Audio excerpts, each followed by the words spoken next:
What is the shape of the gift of prophecy now amongst us? And it's got a lot to do with both whistleblowing and the scapegoating mechanism, because the two are the same. Since it appears that we have not been able to develop self-critical institutionality, with the result that our institutions are failing badly. What's going to be the shape of truth-telling and of violence avoiding going forward?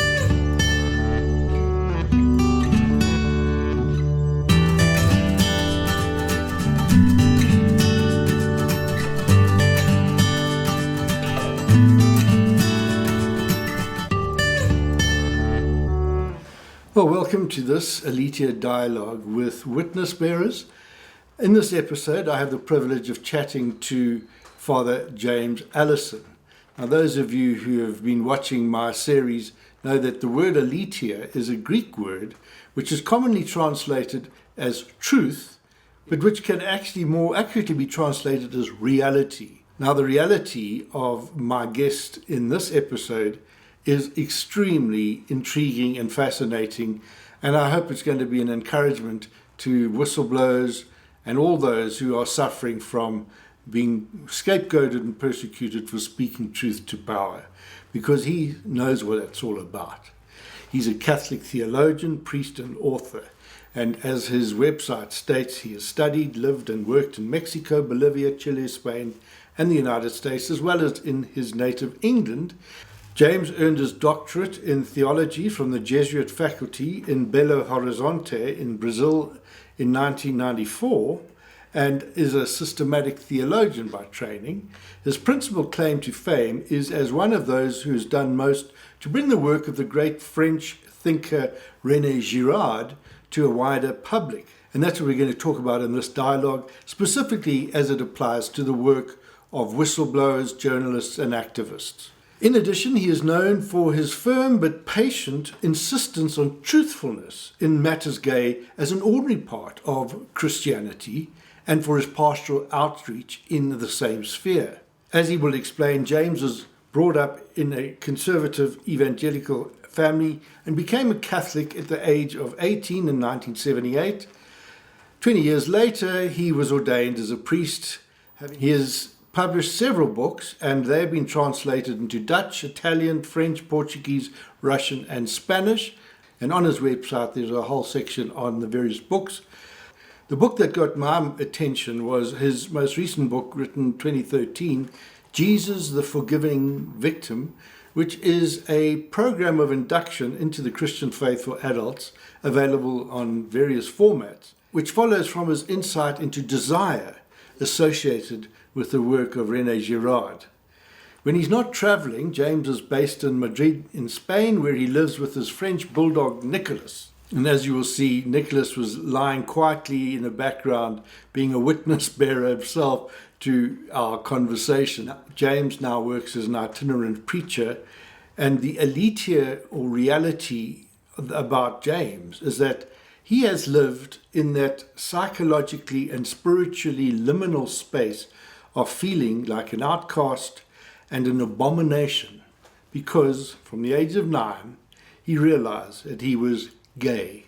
Paradoxically, he found in the Catholic faith and spirituality a path through that liminal space, to the point that in 2017 he got a phone call from Pope Francis himself, giving him the power of the keys, which means that he had the mandate from the Pope to continue his pastoral work with the LGBTQI plus community as an itinerant preacher, spiritual retreat director, and witness bearer to the widening of the tent of the Christian church to embrace the aletheia, the reality of the LGBTQI plus people, and all who experience shame, exclusion, and scapegoating, so that they might feel at home, safe, secure, and confident to make their contribution to building up the body of Christ as a unity in the work of service,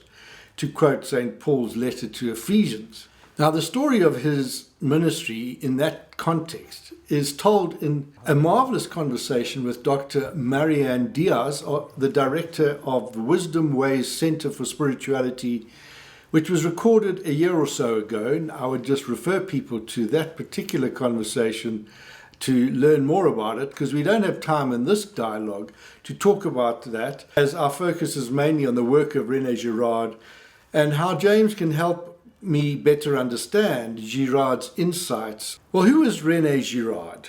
He is commonly referred to as an anthropologist, sometimes as an historian, but the Jesuit theologian Karl Rahner regards theology and anthropology as essentially the same for those of us from a Judeo-Christian heritage, because God is revealing God's self through human history and culture. And it really becomes hard to distinguish where theology starts and anthropology ends from that perspective. The only God we know is the God we have met in human history. And I found the work and insights of Rene Girard increasingly helpful in fathoming the truth about power, so I can help people who speak truth to that power and hopefully find ways where they can deal with the retaliation in a transformational way.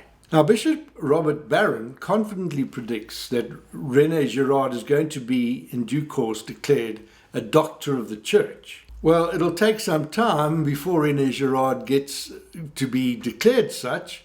He died in 2008, but from my perspective, we can't waste any more time in the age that we are currently in to trying to find ways of intervening in conflict where situations of inconvenient truths collide with unbending powers. So do like, share, and comment on this dialogue with Father James if you find it interesting.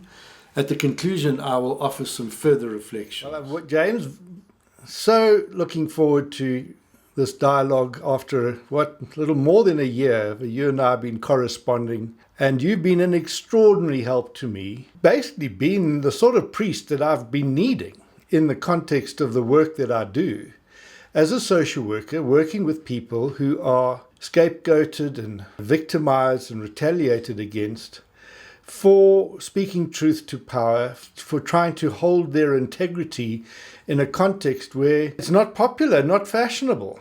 And for the last 4 or 5 years now, finding myself in this extraordinary space, which is really about South Africa's history. So, I live in Johannesburg, which is known for gold mining.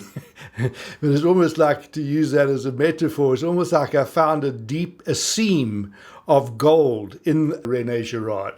And it's required quite a bit of deep level mining to get to the depths of it all. And then by God's grace, find myself through Sharon Grunenberg and then discovering you, and then you then helping me in dealing with some of the challenges I've had to deal with in my work as a social worker and being scapegoated myself in a defamation slapsuit. It's now in history now. And I just feel so fortified by that experience of having had your pastoral guidance. Tell us about something of your own faith journey, about how Rene Girard came into your life, because it wasn't just an intellectual thing, it was somebody who you became quite close friends with and part of his circle. Well, I first heard of Rene Girard, I think, just about 40 years ago to this day. So we're talking about very early 1985. And I was a novice with the Dominicans in Oxford, and I was trying to make sense of the program of religious life and of philosophy that we were learning. And suddenly I found mentions of this man Girard in quite different articles about two entirely different things. And what struck me was how odd that this guy has turned up in both places. So I asked one of the teachers, one of the friars, if they had a book of this man, and they did. And so I started to read. It was one of those, I quite remember I had flu. Which is why it was this time of year, sort of February in Oxford is major flu time. And I was read rather than my reading the book. The book read you rather than you read the book. I said, whoa, here is somebody who is telling me the truth. And it's so rare. And here is something which I've just got to follow. It's a bit like the pearl of very great price. Once you find it, you do give up everything and you go after it. You really can't help yourself because it becomes something at last that's true and valuable. And that I had little glimpses even then of exactly what it meant, all of which have turned out over the last 40 years to be true. I've had to unpack them in real time, in other words, slowly, and work my way through them and genuinely see what they mean.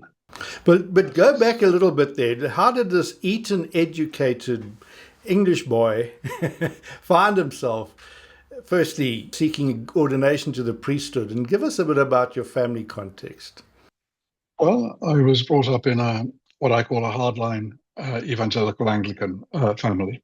And I say hardline evangelical because many people assume Anglicans to be kind of moderate and to do with cathedrals and nice music. But in fact, a very significant portion of the Church of England is hardline evangelical. In fact, you will have heard of John Smythe, the famous abuser who I think came to die in South Africa. Yes. I was sent to those summer camps with John Smythe when I was a boy. He never did anything to me, though. He tried at my brother, but it was part of that world, neo-Calvinist evangelical world, which was designed to try to make future Christian leaders of us for church and state.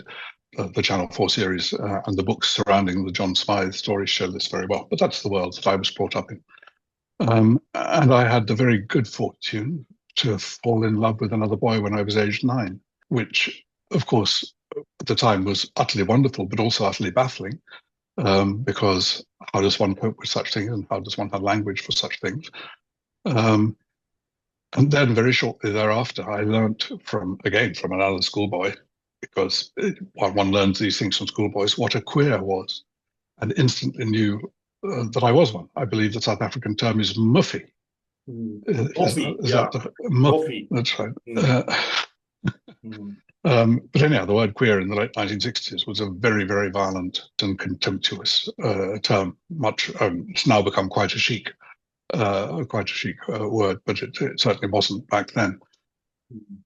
And I realized that I'd lost the world of my parents and of their friends, all of whom were part of this cult. I don't think it's unfair to call it a cult now. And and that I would never, ever get it back. And that basically that I was lost. I was an abomination, and the very best given that Jesus certainly wouldn't want me because I was an abomination, I had better do the very best I could to be the very, very best follower of his, so that even though he didn't want me, I might get a reward for good effort or something. The very, very best little Pharisee that one could be. Then I had the good fortune later to fall in love with another boy, aged 12, and this boy was a Catholic. None of this was reciprocated, I should say. There was something about him that gave me a glimpse of there being somewhere else. And little by little, I began to understand in what was the difference between Catholicism and the kind of Protestantism I was brought up in. And really, it was to do with the potential of the goodness of creation, rather than the radical depravity of the teaching of my youth. And therefore, just the possibility that maybe it would turn out that being gay wasn't an abomination. And so that was the journey that I've been on since then. You can tell it's a very long time to be on a journey like that. We're now talking about way over 50 years of that journey, heading for 60 years of that journey. And so that was when I became interested in Catholicism. And essentially, it was my ticket out of the world of suicide. It was exile or suicide, basically, in retrospect. And mercifully, I was given exile and have been trying to turn it into something, or learning what it was really been all about ever since. And so I've bounced about from place to place.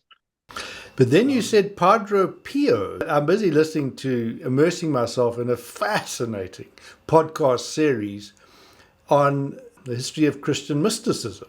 And it's so interesting. And he had an episode on Padre Pio. So then I saw in my research that Padre Pio, Father Pio had actually popped up as being somebody that had helped you. Say a bit about that. And Padre Pio was dead by this time. Of course, he died in 1968. But I was reading in 10 years later a biography of his, having just come out to my parents, having realized that I was, in a very, very depressed and difficult place. And as I fell asleep as I just finished the book. And the next morning I woke up completely invaded with joy. And it was a very, very striking experience. And I knew immediately that I must go and become a Catholic. And in fact, the gift of faith was clearly given to me whole, as it were, because by the time I got to the cathedral to chat to one of the priests about it, he could see that, you've got it. I mean, it's clear that it's an organic thing, a transformative experience. I was given the gift of the Catholic faith. I've never, I've had endless ups and downs of a psychological sort, but I've never actually had any doubt at all of the being on the inside of this huge and extraordinary gift. And it's quite clear to me that all my failures and moments of downcastness and not really believing anything, that's not the same as not having the that's just me being, I'm made of flesh. I was very blessed and bent by having Archbishop Dennis Hurley as being the Archbishop that was close friends with my family. He used to come and play bridge with us when he was in Dundee in Northern Natal, not in Scotland. There's a Dundee in South Africa as well. And that was when I was a little boy growing up. And Archbishop Hurley ended up becoming quite influential in the Second Vatican Council, and all the rest. Was an archbishop at 35. I mean, he was younger than my son, and I just can't imagine. But he was a wonderful man, and I've just been reading his memoirs of the Second Vatican Council. And he talks about scripture and tradition were so important and how to kind of balance these two. But what I felt, in a sense, was also needed was experience, a personal mystical encounter, which is what you have. And what I love hearing about your story is that you then went on to become a leading Catholic theologian, written several books. At least a Catholic theologian. I don't know in what world a leading one. But leading in the way Archbishop Dennis Hurley was too, in being at this point of in the world in a true presence and incarnational sense with the fullness of the gospel to the full reality of society, and not to in any way compromise it. So tell us a bit about how your ministry as a priest is sort of shaped from there on. Oh gosh, no idea really where to start. I mean, I had the good fortune while I was doing my theological studies in Brazil. So we're talking the second half of the 80s, that I was learning theology with the Jesuit faculty in Brazil, which was a wonderful, wonderful theological faculty. And this was the time that AIDS had, come in big. This was before any of the retrovirals had been invented or discovered. And people were dying very, very fast. And I, as my pastoral work, I dedicated myself to accompanying people with AIDS in the old leprosarium, which was the hospital way out of town, to try and see what I could do and learn. And so it was a fantastic learning experience while studying theology. So it meant that there was always something very real about what was going on that wasn't simply excessive clerical verberia. Because you had to actually be able to talk to people who were busy dying, and offer them something and be with them, and then be with their families who normally were busy pretending that this hadn't happened, because they didn't want it to be known that their sons were gay and so on. The usual things. The whole thing was it was very, very devastating, that period. But it was a wonderful learning tool, not only learning theology, but also, for the frightened little gay boy that I was, who still can't quite work out why I hadn't died of AIDS years ago. Somehow I've got through the whole thing. I don't know. But that's again utterly bizarre. Couldn't work out all the world of fear and love, but being able to learn in the face of people who were suffering as the people who suffered it, and discover that there was love there. One of the things it did is give me a much richer sense of faith and love. Hope came later. Interesting. I wasn't so liable, and I think this was true of many of us who worked with it, wasn't so liable to be in awe of big ecclesiastical pronouncements. Because after all, bishops and popes can talk about heaven and hell as much as they want, but if you're dealing with this kind of reality, you're on the coalface, and this is the real deal. So you discover where God is real, where love is real, and you learn to pay very little attention to hateful voices spewing hate disguised as righteousness. So that was an enormously important learning place for me. Interesting. In the same time, in the 80s, 1983, I found myself, and this is also thanks to Archbishop Dennis Hurley, because he had said, I'm afraid the just war criteria are not being met for white South Africans to be conscripted into actually having to go into Namibia and to supposedly defend us. And he was just saying, we need to exercise our consciences about that. So I was, eligible to be called up to the Whites Only Defence Force. I went to see him and I said, Your Grace, I really feel I've got to take a stand here. And do I have your support? And the man, in an extraordinary humility, said, John, bishops can teach, priests can preach, but it's you lay people are the ones that are going to have to bear witness. I mean, who am I? And I just thought, my goodness, to get that from a man of such, extraordinary stature as a bishop was a great encouragement to me. I'm busy writing a bit of a memoir myself about it.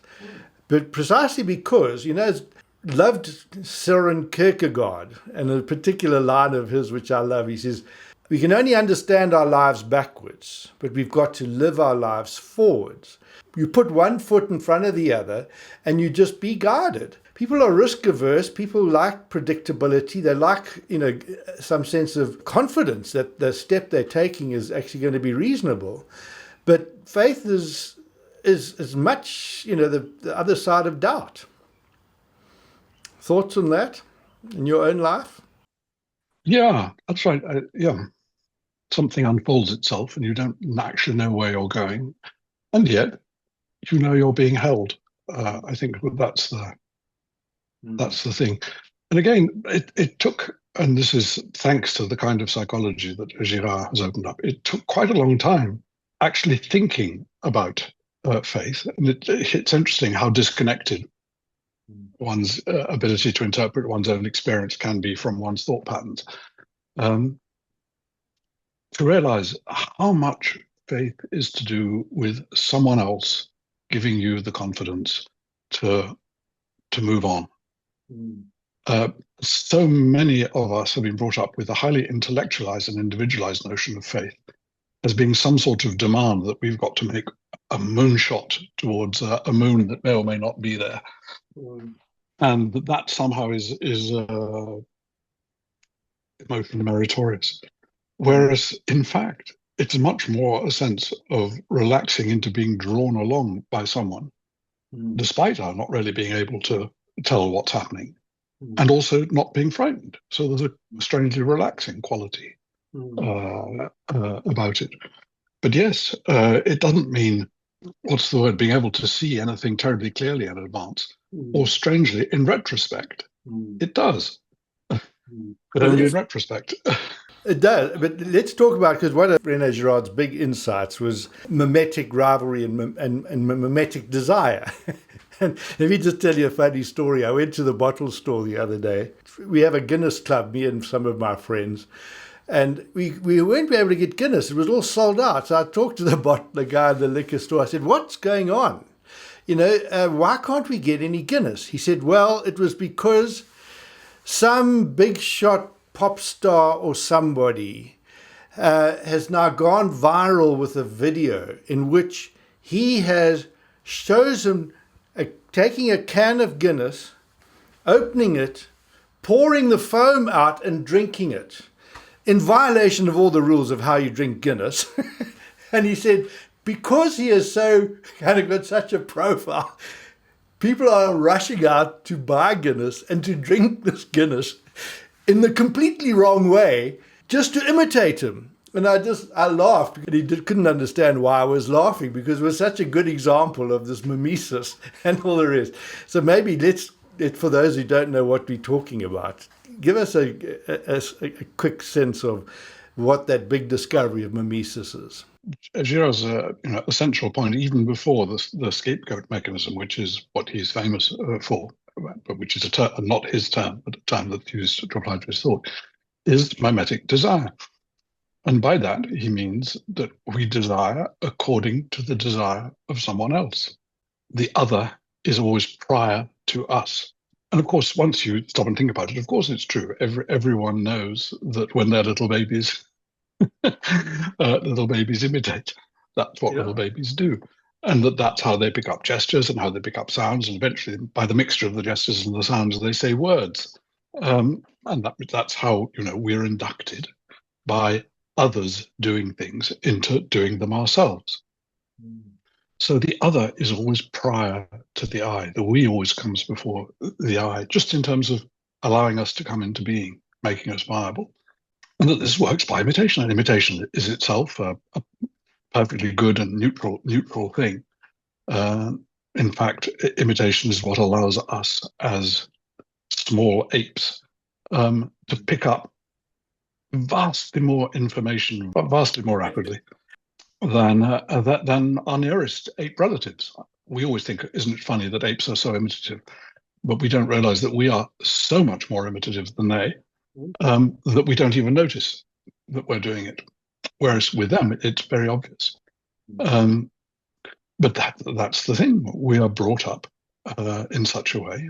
And this is not to do with our education, it's just to do with being the sort of animals that we are incredibly successfully imitative. And that's not a real problem. On the contrary, that's, as I said, it's what enables us to have language, sound, and become viable as gestures, but become viable as adults. But, it takes us an awfully long time in terms of the percentage of our lifespan to become viable. If you think of it, when is the South African thought to be an adult? Well, probably 18, isn't it? In terms of being able to be signed up for war.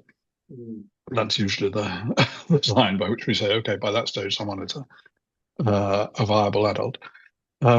Which means that unlike other animals, we have picked up by that time information of extraordinary complexity from each other, and we have become quite skillful navigators of a whole world of associations, references, which is what the human linguistic world is, into which we have been brought. And all of this works by imitation. Now, the thing about imitation is that if you're a small ape as opposed to a big ape, like a child as opposed to a parent, you can imitate away and it will cause no problem because you're not in rivalry. The other one is far too big, actually, to be in rivalry with you. Now, there are times when small children get into rivalry with their parents and they have hissy fits and everything like that, and eventually the parent just calms them down and then they get on with it. They don't take it to heart. There's no deep resentment in after infantile hissy fits of that sort. But little by little, as the child gets bigger and bigger and closer to the parent in age, so the imitation becomes more rivalistic. I want to be what you are. And then I want to be what you are instead of you. And as you can see, that's where things start to become problematic, because I want to be what you are is fine. I want to be what you are instead of you, when you start to get equal, means that I'm imitating you against you. And that's what rivalry is, imitation over against. And even the word comes from riva or ripa, the two banks of a river. What is a riverbank? Something which is the mirror image on the other side of something else. So it's an imitation over against. And of course, rivalry is very dangerous because it's imitative. Once you start it, it's very difficult to get out of it, especially if the other is threatened by your imitating them because you might be getting better at whatever it is than they. So they start to imitate you back. And then very, very quickly, you can become locked into what seems to everybody else like a form of extreme violence or hatred. And yet, which strangely was started at a time when it was probably something really quite loving. Because you loved somebody, you wanted to be like them. And there was something genuinely admiring, and you would have been able to say, before it became shameful to say such things like, I want to be like you. But then, little by little, you get caught up in it. And this is what makes exactly the same thing, imitation, something good, become then something terribly dangerous. And that's, if you like, the human condition, because it's when we, as groups, when our imitative capacity breaks beyond, the old-fashioned ape control, which was either an alpha male or some instinctual control on our killing each other. Once that goes, we've got no way of actually controlling each other as a group. There's no one to step in and say, stop, let's start again. We can only work it out ourselves. The only way out is through. And the trouble is that the more rivalry grows, the more risk there is of everything becoming an all against one. And the all against one, which is a frenzy of rivalry, is usually resolved in one of two ways. One, everybody kills each other. Or two, mysteriously, somehow in the midst of the rivalry, someone manages successfully to point the finger at somebody, and other people's fingers manage to come over against that one, so that a new unity is created out of a conviction that that one is the bad one. That's the one who's been causing all our problems. And it's completely arbitrary, because in the middle of a frenzy, it's absolutely not clear over against whom the finger is actually going to point successfully, whose fingers are then going to be imitated in the pointing, and therefore how the process is to be brought to peace. It's something which is precognitive. This is not something we sit back and think about. This is something we find ourselves doing. And that's what Girard initially called the mechanism of the random victim, or the aleatory victim, which then became known as the scapegoat mechanism. But that's the point, which is that the same thing which turns us into wonderful learners and socializers is also the same thing that turns us into people who are able to create unity over against others in order to protect ourselves against our own violence.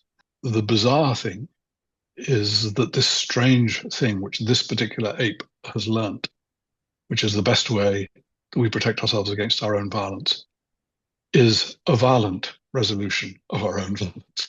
But the violence pointed at the one who gets thrown out.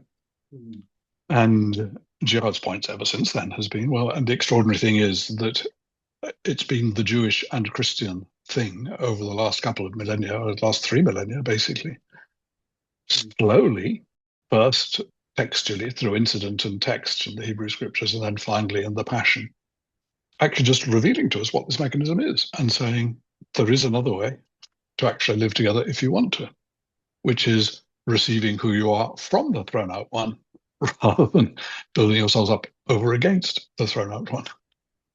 And if you do that, then you can actually learn to discover the sameness that you have with others, that you are the same as they, rather than this terribly wicked and frightening other whom you need to cast out in order to be a group.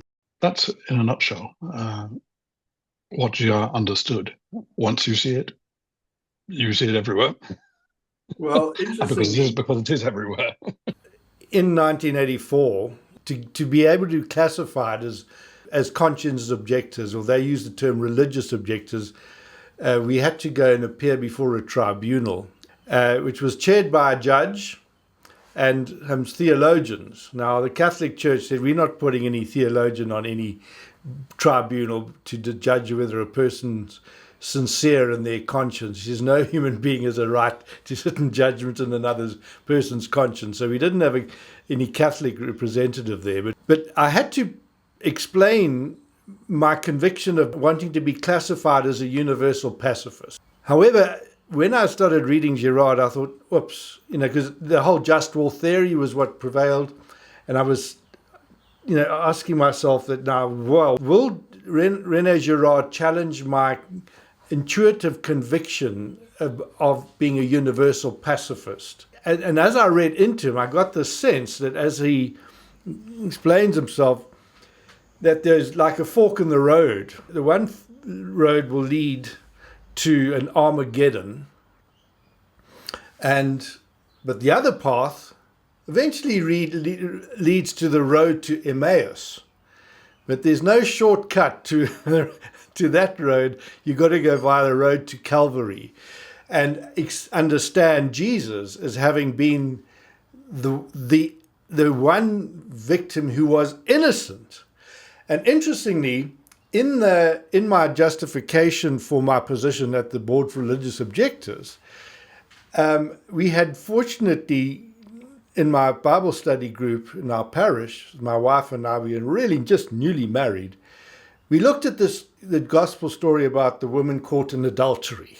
That came up in the context of this discussion because the previous applicant, the judge had tried to catch him out and said to him, come on, Jesus said he was without sin cast the first stone.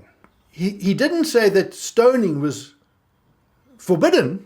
He just said you had to be without sin. I forget how the guy answered that question, but when it became my turn, they asked me, they said, Mr. Clark, you quoted the bishops, you've quoted the popes, you've quoted papal encyclicals in support of your position, but you haven't quoted scripture.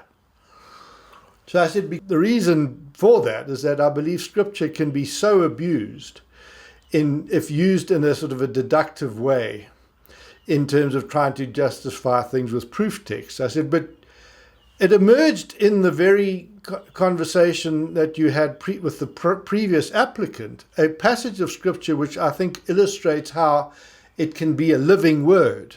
I said, in that story, Jesus had the qualification to cast the first stone, and he chose to forgive her. And they gave me my classification, off I went. So I'm looking back 40 years ago. I'm now saying, I now understand, because I think Rene Girard uses that passage often in helping explain the idea of Jesus and his act of salvation in the mess, in the fallenness, in the depravity and all those sorts of things of sin. He doesn't sit and condemn. He is without sin cast the first stone. He could have done so, theoretically, chose not to. So that was my experience, and maybe you can just explain as more better than I can what Rene Girard's point really is about Jesus as being the scapegoat himself. The point is this, is that the whole of our system of creating unity over against somebody depends on a form of what he calls méconnaissance, miscognition. Basically, it means living a lie while not being aware of it. In other words, genuinely believing that that one was guilty and wicked, is guilty and wicked, and did the things that are attributed to him, her, them, and that therefore we were right to be on together against that one, rather than the truth, which is that it was the very act of our coming together over against that one that caused us to treat them as guilty of something that they may or may not have done. And that the only goodness is the fake goodness that was created by our coming together. In other words, that we are telling a lie, that our account of the events is mythical. because the person over against whom we united was neither more or less innocent or guilty than anyone else there. They were just the one on whom the finger pointed.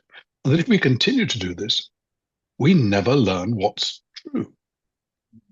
And therefore, the role, if you like, which first the Hebrew prophets have and the biblical writers, culminating in Jesus coming into our midst, is the three-dimensional manifestation, if you like, of the truth of what's really going on, which is that the one over against whom we create our unity, the lynched one, is in fact innocent. And once you know that, once you say, oh my God, we thought we were crucifying a seditious blasphemer, because that's how lynches work. The person over against whom we get our goodness, clearly they were seditious, they were against our order, and they were a blasphemer, they were against our gods. And in the midst you have one who appeared to be a seditious blasphemer, like in every good order recreating lynch, but turned out to be God's self. And that means that God is amongst us as our victim, which means that all our stories about who's right, who's wrong, who's in, who's out, are false stories. We are being revealed something about ourselves, such that every time we're tempted to do it again, we can say, oh my God, there we go again. We're going down the same old path. Let's stop and work out what we can learn about what this says about us, rather than thinking that it says anything about the one we're in the process of throwing out. So if you like, Jesus showing God's self as the one who is being cast out is the definitive introduction of doubt into our cultural scheme. And it's what we call the gift of faith. In other words, it's the being persuaded by God that actually God is true and is taking us out of that little by little. But what it looks like in comparison with how we live in the world is it looks like doubt at all the gods. All the gods meaning all our myth-making and sacred constructing lies, like, national security myths, economic inevitability myths, press campaign myths, all of the kinds of things which we take absolutely for granted, all of the kind of things of which your whistleblowers find themselves having to deal the entire time.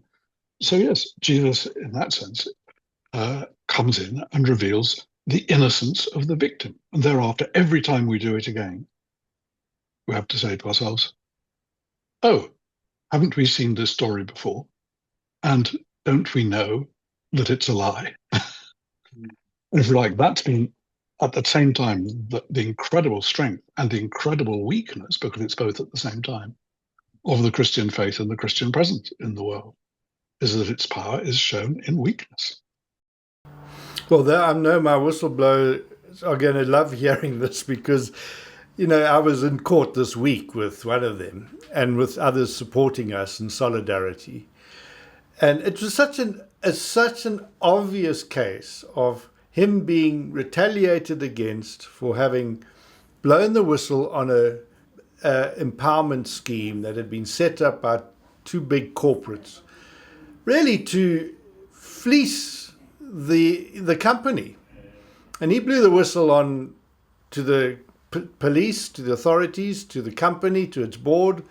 It involves Shell Oil internationally, and he managed to get Shell Global to actually intervene. And then they did intervene, and the chairman was asked to resign. Sitting in court and just hearing this thing, I could see that the judge was pretty well impressed with him. But what concerns me is that the courts of law are one institution where mimetic conflict can be and should be resolved. And I've read that how, in fact, it's one mechanism whereby if you respect that institution, well, it'll do it. What I'm really concerned about, and it's not just true of South Africa, it's true globally, is the abuse of legal process, the lawfare process, which is actually undermining the process. It's delaying it, and justice delay is said to be justice denied. But in this case, it's justice gets delayed and protracted for so long, it becomes injustice compounded. And what really concerns me is that people then take the law into their own hands, because the mimetic conflict that exists and people's different versions of the truth, no means of some proper process of judicial kind of evaluation, that it will become very subjective. And that leaves me very concerned as somebody who made a commitment 40 so years ago to seek the things that make for peace. Really, that's been the sort of the trajectory that I'm on. And now I'm looking at South Africa 30 years down the line after democracy and saying we are almost inviting violence. And so the question then becomes is, how can the church, and we decided while we were sitting in court with the other whistleblowers that were with me, who, as it happens, both happen to be Catholics. So we are going to be going to the Catholic Bishops' Conference, to the Justice and Peace Commission in Pretoria, to talk with them and say, how can Catholic churches, one institution, seek to find and develop mechanisms or means whereby we can seek to build peace in the expectation that our institutions are going to fail us more. And I think this is a microcosm of what I think is also going to be happening in the United States. And we've seen the terrible things happening there. So thoughts about that? No, I agree. I think that it's one of the areas which Girard actually follows in his writings. In the Violence and Sacred, you can read this, and other people have taken this further since then. But it's the extraordinary thing that is the process of law. What does law do? Law introduces a delay to vengeance. It's the agreement that whatever the heat of our fight is, we agree to be separated from that fight by an apparently impersonal structure, which is the structure of the state, which is going to find out what really happened and assign such blame as is appropriate, but not assign any blame that is not appropriate. In other words, it's going to slow down vengeance and, if possible, remove the public perception that what is being done is some sort of vengeance. And it's the most delicate balancing trick, as you know, because it's saying you don't need to have vigilante justice because we can take it out of your hands and we can make it actually come out better in such a way that we'll be able to live peacefully. And as you say, that's clearly failing in public. The notion that vengeance is being appropriately delivered or appropriately avoided seems to fail. I think that in the case of the United States, as you commented, the fact that a state was unable to introduce appropriate vengeance during the 4-year period after an attempted coup basically meant that the state was over. And we've seen that. Oh my God. It's now going to be a different state. And the fact that such attempts to create appropriate vengeance were only displayed as inappropriate vengeance by the meant the same thing. The result, yes, I'm afraid it's absolutely terrifying. It means that who will have trust in the justice system if the justice system is so clearly a partisan mechanism? Now, justice systems being partisan mechanisms, it's always true to some extent. The question is, can enough faith in there being a gap between immediate vengeance and, therefore the possibility of some truth emerging, can that be maintained? And as you say, that's the hard task of whistleblowers, which is people trying to keep that truth alive. Actually, there's a very, very good, very interesting book by Richard Roy just coming out. It's his newest and latest. I've just been reading the manuscript, and it's wonderful. Oh, have you? I've been dying to get it. I've got it on order. Well, it's called The Tears of Things. And really, it's a read through the prophets. While attempting to account what is the shape of the gift of prophecy now amongst us. And it's got a lot to do with both whistleblowing and the scapegoating mechanism, because the two are the same. Since it appears that we have not been able to develop self-critical institutionality, with the result that our institutions are failing badly. What's going to be the shape of truth-telling and of violence avoiding going forward? And these are not easy answers, but I think that you're onto exactly the right issue. Well, thank you, James.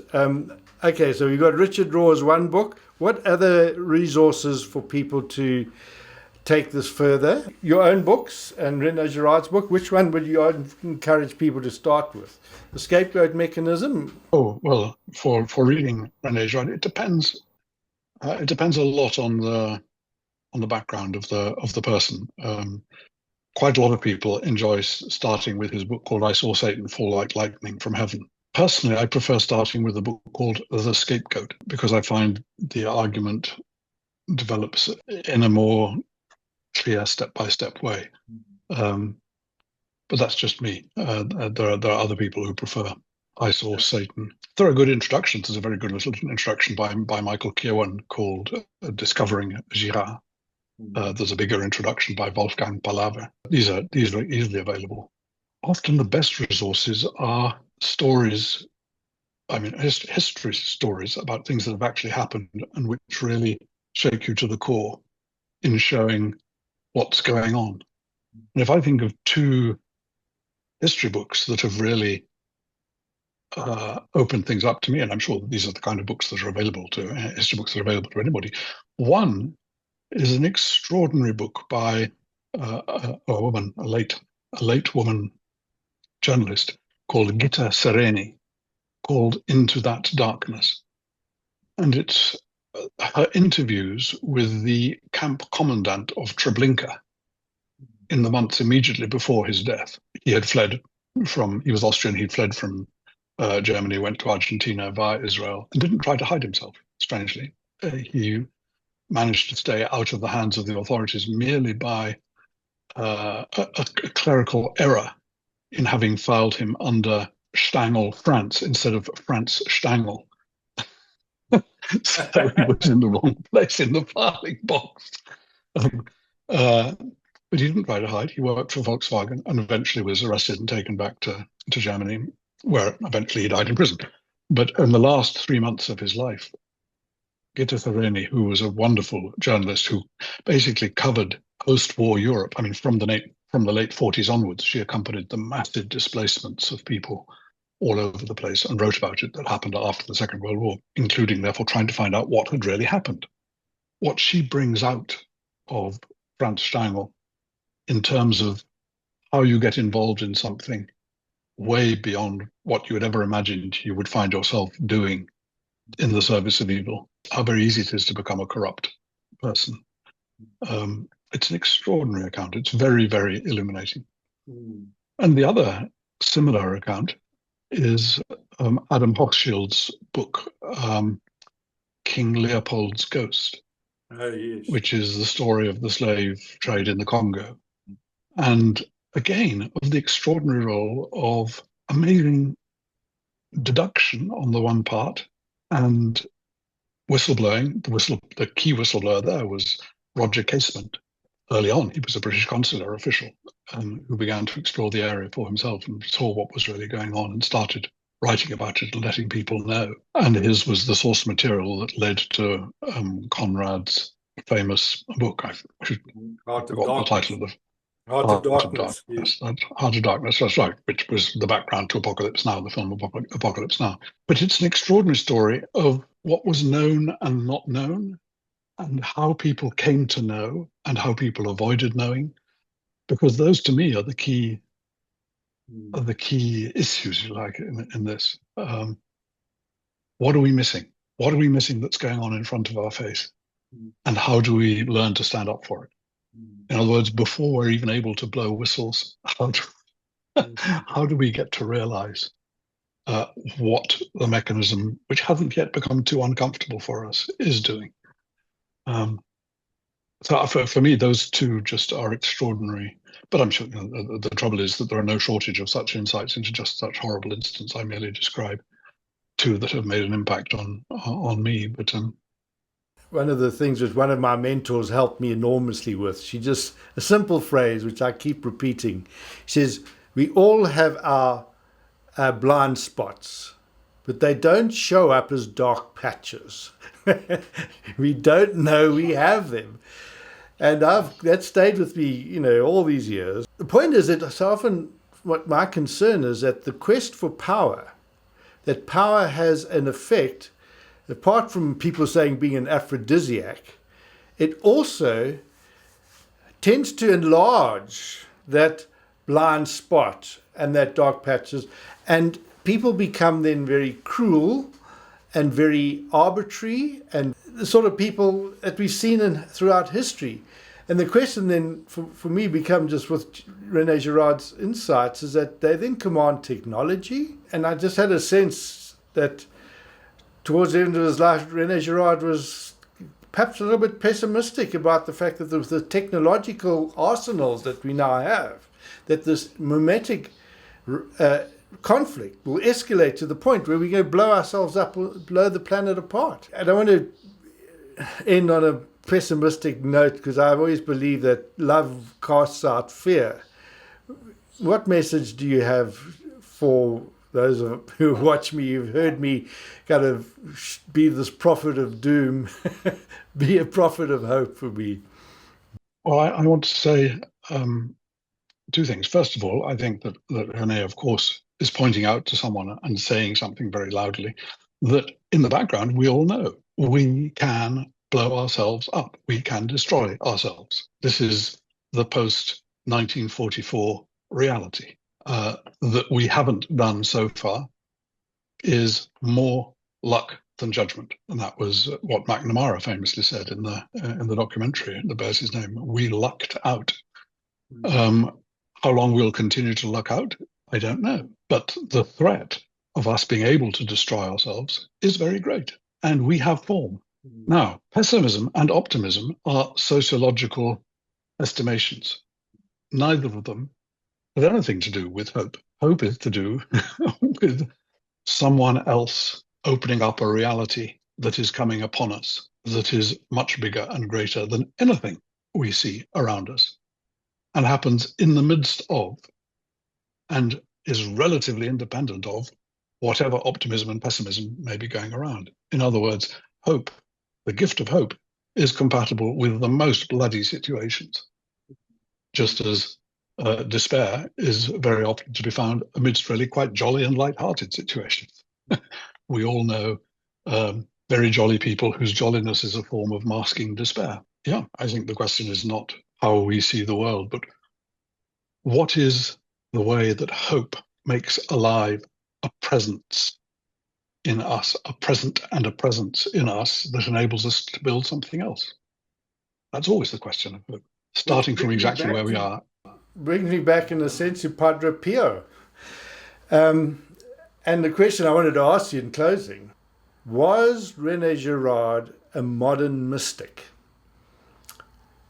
Now, looking about his conversion experience when he was on the train, had a real ecstatic experience, it would seem. He had had a diagnosis that he had a cancerous sort of growth on his forehead, which wasn't malignant, but it shook him up, and he seemed to have then found a real mystical experience, as similar to what you had.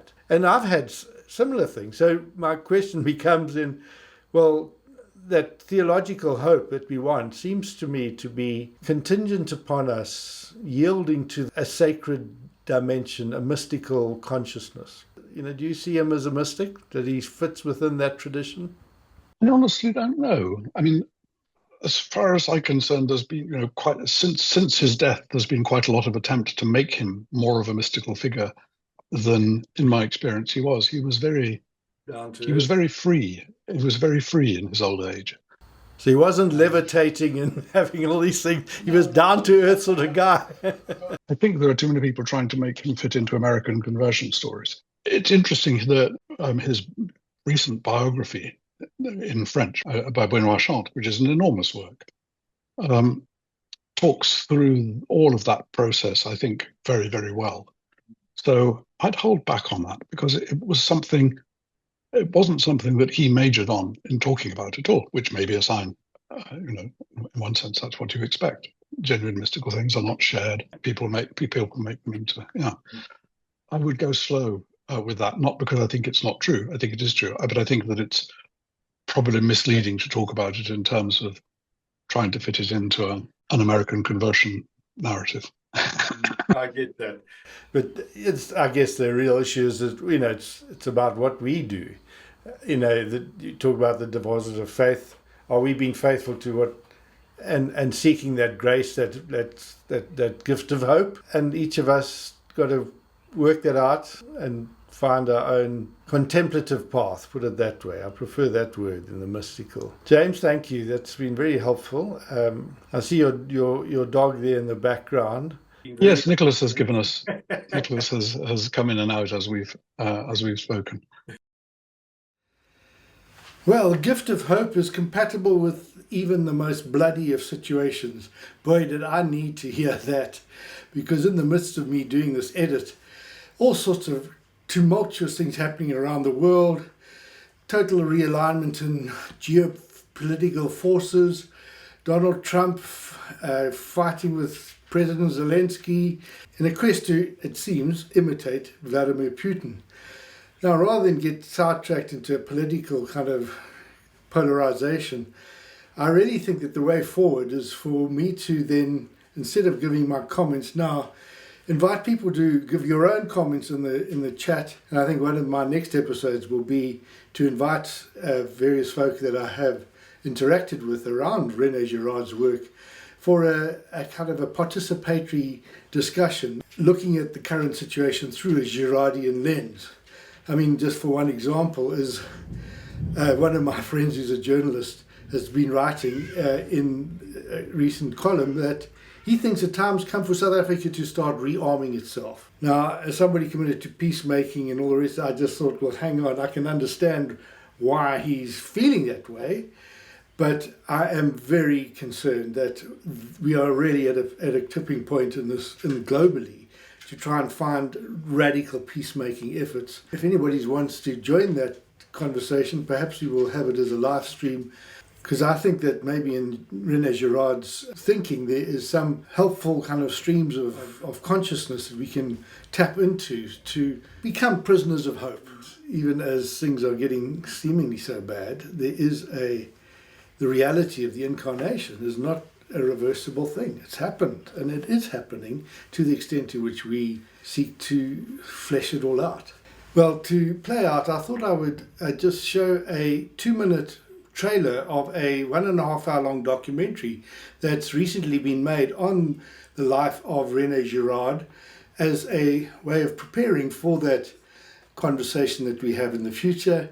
And it just reminds me to say again, thank you to James, thank you to everybody who have helped me get my head around this extraordinarily important set of insights that has really empowered me to hopefully support those who are trying to bring truth back to the surface after we think it has sunk without trace in our post-truth society. I always remember the first words I heard him speak. He said, human beings fight not because they are different, but because they are the same. In a way, it's a question of conflict. Why is conflict so important in human life? Is the fact that people desire the same thing an accident? Or is there something in mankind which forces men who are close to each other to desire the same thing? Born in Avignon on Christmas Day 1923, Rene Girard is the author of works that have been published in more than 24 languages. Mensonge romantique and vérité romanesque. Violence, the sacred. The Scapegoat. Things hidden since the foundation of the world. It's of such extraordinary importance that I've compared him to the fathers of the church. He wanted to enlist the anthropologists and the sociologists. He wanted to say, I can explain to you where we're going wrong. There is a tendency in human beings to desire what their neighbors desire. I mean, I realize, my goodness, he's decoded desire. He's decoded human relations. There's one thread you can follow to try to make sense of our world. It connected with everything, beginning with the passage from animal to man. Rene's ideas are like a bomb, but it's a bomb that doesn't explode outward, it explodes inward in us. If you can do an anatomy of the madness of reciprocal violence, then perhaps you can wake people up to the fact that they are trapped within these infernal cycles. This has been hidden since the foundation of the world. But once it's announced to you, you cannot not see it. It's everywhere.